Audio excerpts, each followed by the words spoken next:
నమస్తే, welcome to Bharathi TV. నేను Bapayya. YSR Congress party అధినేత వైఎస్ జగన్మోహన్ రెడ్డికి ప్రస్తుతం వైఎస్ఆర్ కాంగ్రెస్ పార్టీలో ఒక వింత అనుభవం ఎదురవుతుందట.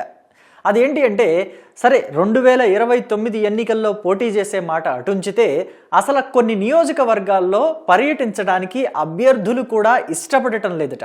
ఆ నియోజకవర్గాల ఇన్ఛార్జీలు గత ఎన్నికల్లో అంటే 2024 ఎన్నికల్లో ఎవరైతే పోటీ చేశారో ఆ అభ్యర్థులు వాళ్ళు వెళ్ళి కనీసం నియోజకవర్గాల్లో జనాన్ని కలవండి, కార్యకర్తల్ని కలవండి, ద్వితీయ శ్రేణి నాయకులతో మమేకమవ్వండి అని చెప్తుంటే కూడా అసలు ఏమాత్రం వెళ్ళి కలవడానికి ఇష్టపడడం లేదంట. కొంతమంది అసలు కంటికి కనిపించకుండా గాయబ్ అయిపోయారు అని చెప్పేసి, అంటే మాయమైపోయారు అని చెప్పేసి ఒక వార్తలు వినిపిస్తున్నాయి. మరి ఈ వింత వార్తలకి, ఈ వింత పోకడకి వైఎస్ఆర్ కాంగ్రెస్ పార్టీలో జగన్మోహన్ రెడ్డి ఎదుర్కొంటున్న ఈ విచిత్ర పరిస్థితికి కారణాలేంటి, అసలు కనిపించకుండా పోయిన ఆ నాయకులు ఎవరు, ఏంటి అనే వివరాలు మీకు పూర్తిగా తెలియజేస్తాను. అయితే వీడియో ఎక్కడా స్కిప్ చేయకుండా లాస్ట్ వరకు చూడండి.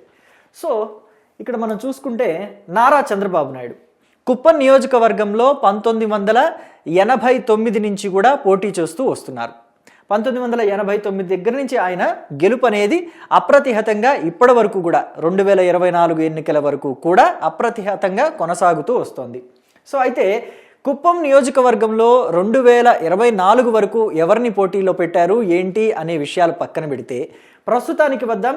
అక్కడ భరత్ అనే ఒక వ్యక్తిని 2024 ఎన్నికల్లో పోటీలోకి దించారు వైఎస్ జగన్మోహన్ రెడ్డి. అయితే భరత్ని గనక గెలిపిస్తే మన ప్రభుత్వమే అధికారంలోకి వస్తుంది. సో 2024 ఎన్నికల్లో గెలవబోయేది మనమే.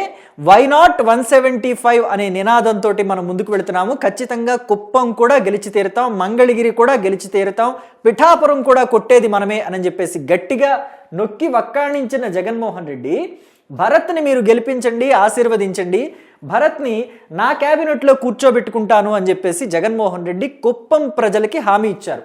అయితే కుప్పం ప్రజలు ఆ హామీని నమ్మలేదో, మరి భరత్నే నమ్మలేదో, మరి భరత్ ఓడిపోయారు 2024 ఎన్నికల్లో. పాపం భరత్ మాత్రం నిజంగానే చాలా సిన్సియర్గా కష్టపడ్డాడు.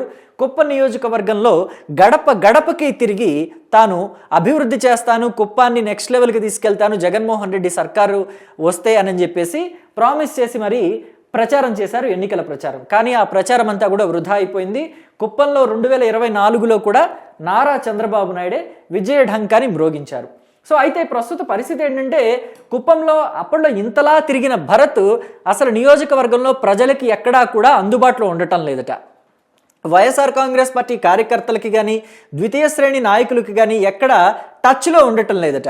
ఎప్పుడు కూడా వస్తే ఎప్పుడైనా ఒకసారి పార్టీ ఆఫీస్కి వచ్చి అలా వెళ్ళిపోతున్నారట. అసలు కుప్పంలో పార్టీ ఆఫీస్ ఉందా లేదా అనే అనుమానం కూడా కలుగుతుంది ఈ మధ్య కాలంలో.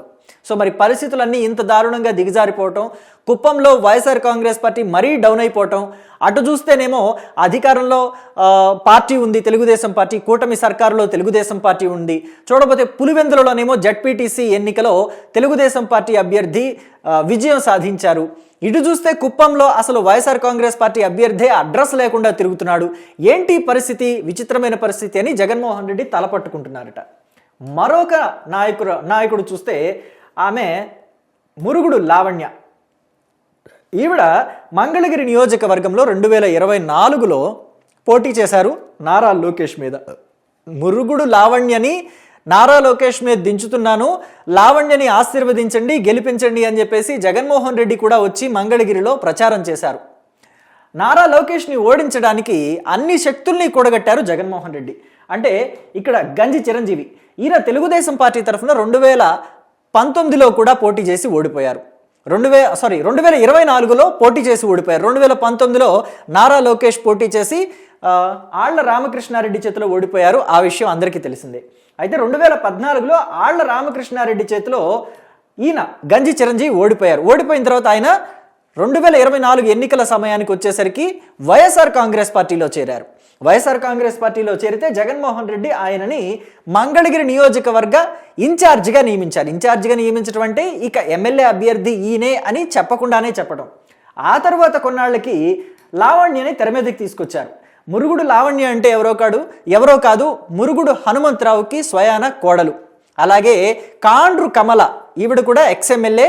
సో కాండ్రు కమలకి స్వయాన కూతురు. సో రాజకీయ నేపథ్యం ఉంది కాబట్టి వీళ్ళిద్దరినీ కాదు అని చెప్పేసి, అంటే గంజి చిరంజీవిని ఆళ్ల రామకృష్ణారెడ్డిని ఇద్దరినీ కాదు అని చెప్పేసి జగన్మోహన్ రెడ్డి మురుగుడు లావణ్యకి అవకాశం ఇచ్చారు. మురుగుడు లావణ్య కూడా బాగానే ఆవిడ కూడా బాగానే ప్రచారం చేసింది. మంగళగిరి నియోజకవర్గంలో డోర్ టు డోర్ తిరిగింది.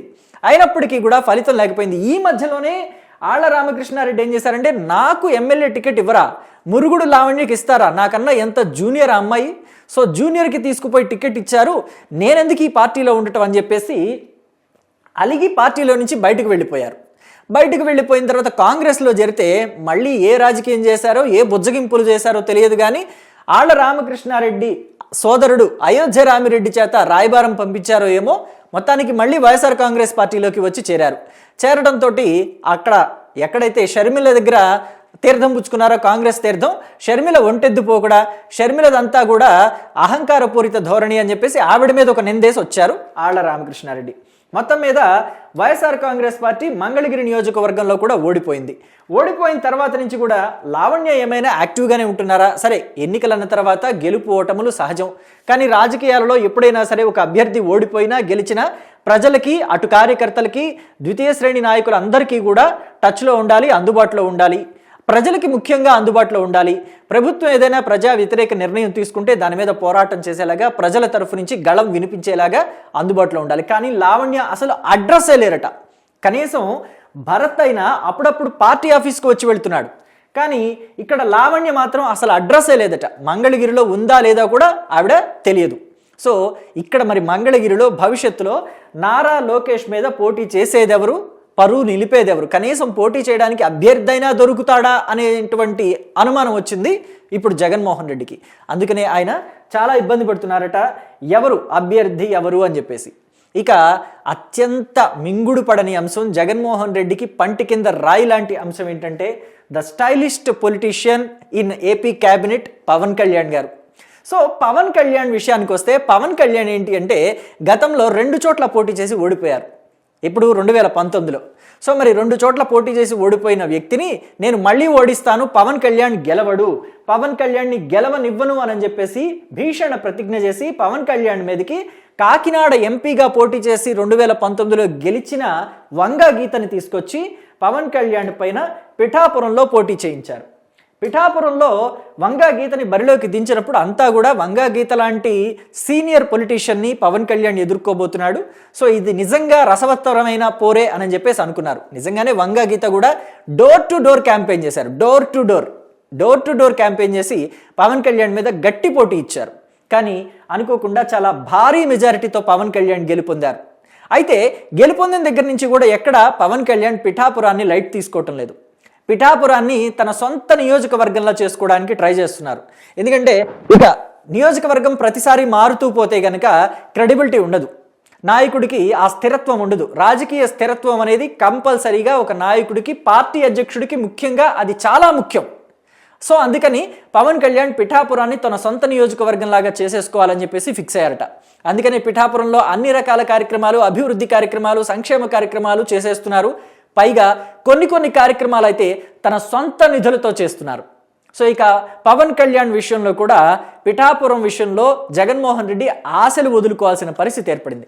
అయితే ఇక్కడ మురుగుడు లావణ్య కానీ లేకపోతే భరత్ కానీ వీళ్ళిద్దరితో కంపేర్ చేస్తే వంగా గీత చాలా బెటర్.